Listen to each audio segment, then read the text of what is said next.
All right, now moving on to our second question from the co-sponsoring organizations. Transportation funds for the city of Charlottesville are limited. What do you think will be the best use of these funds for improving our transportation system? Mr. Fenwick, you may answer this question first. Well, I would like the city to consider lowering the speed limit in the city limits to 25 miles an hour across the city. JPA just had the neighborhood association just had a proposal to lower JPA from 35, and they wanted it to 25. I think they got 30 now. But JPA is one of our most beautiful boulevards in the city. There's really no reason to have the cars racing down JPA. If they're 25, you can enjoy the neighborhood. Locust Avenue on the other side of town, I've seen guys go down there 80 or 90 miles an hour. They try to max out before they hit the bridge, and somebody's going to get hurt. If you do the citywide limit of 25 miles an hour, accepting the 250 bypass and 5th Street extended, you would be able to coordinate all the lights in town much better than you do now.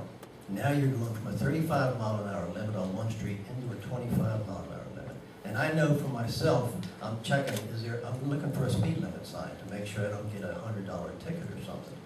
So I think that would slow people down, it would be safer, and the bike club in Charlottesville is doing a marvelous job of getting what they can get, because it's an old city and it's hard to squeeze these bike lanes in. So I applaud their efforts, and I would do everything I could to encourage biking and walking in the city. Thank you. Thank you.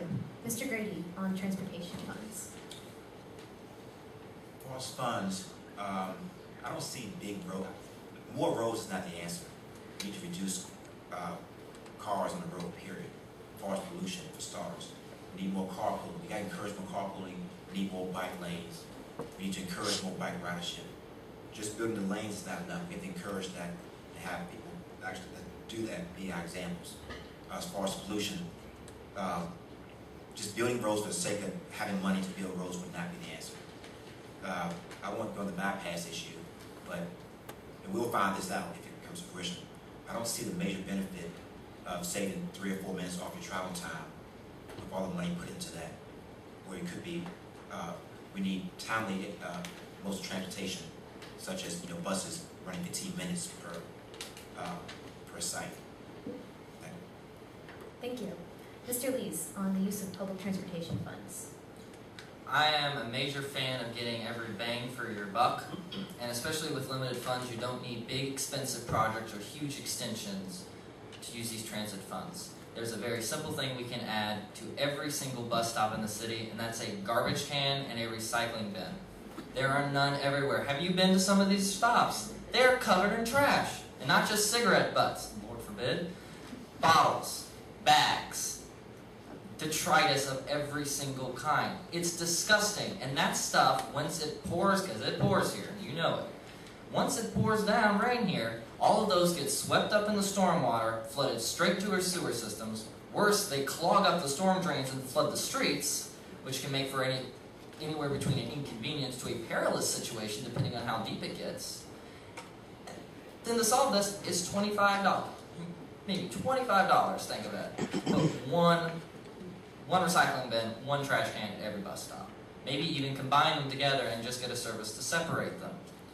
Now have to make people think, do I put this in the trash can? Do I put this in the recycling bin? That's a way to use city transit money to get in a very small way, inexpensively, but to produce a great effect, reducing the amount of litter on our streets and throughout the city.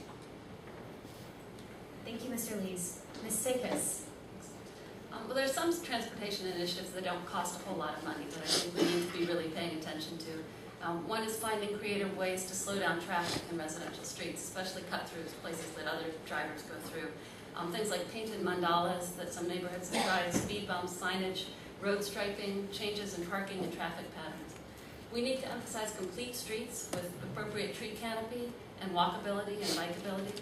We need to work with our neighbors in the county to create a regional transit authority to fully fund regional transit. But some of the other things really do cost a lot of money. We need to focus on transit, sidewalks, and bus routes between housing and job centers, particularly off-road and out into the county. We need to pay attention to improving the connectivity and usability of the infrastructure that we already have. We need to fund transit effectively and expand it, including a possible bike ped transit bridge across the Rivanna River to encourage transit use and reduce headways, and to ease congestion on Free Bridge rather than building new bridges. And when we build physical infrastructure, it needs to be built with history in mind. How will it function in 50 years? What does it say about who we are as a city? Is it adaptable to new uses? Lowballing and cutting corners doesn't produce that kind of result. And we also need to lobby for increased funding at the state and federal level for non-car-centric transportation funding, and for funding formulas that encourage development of transit and not just for highways. Thank you. Mr. Weber, on the best use of our transportation funds. I think the highest priority here is to improve our public transportation system. Many of the projects that we have on the table are area-wide, and the MPO input should certainly be considered. And we definitely need to cooperate with the county. There are neighbors in a lot of these road projects extend into the county. However, Charlottesville owns the public transit system, the bus system, and it's underutilized. And as a result, it is not achieving any of the environmental benefits that you get from having buses. A few quotes from the Charlottesville Area Transit Development Plan. They have an operating budget that's 1/3 higher than the peer average across Virginia. They have a capital budget that's the second highest relative to the peer average. They claim that the ridership is 8.6% higher, but that's the one metric that they've included the university transit system in. If you've ever been on a university bus, you'll find it's packed. I've been there. And that's a very misleading statistic.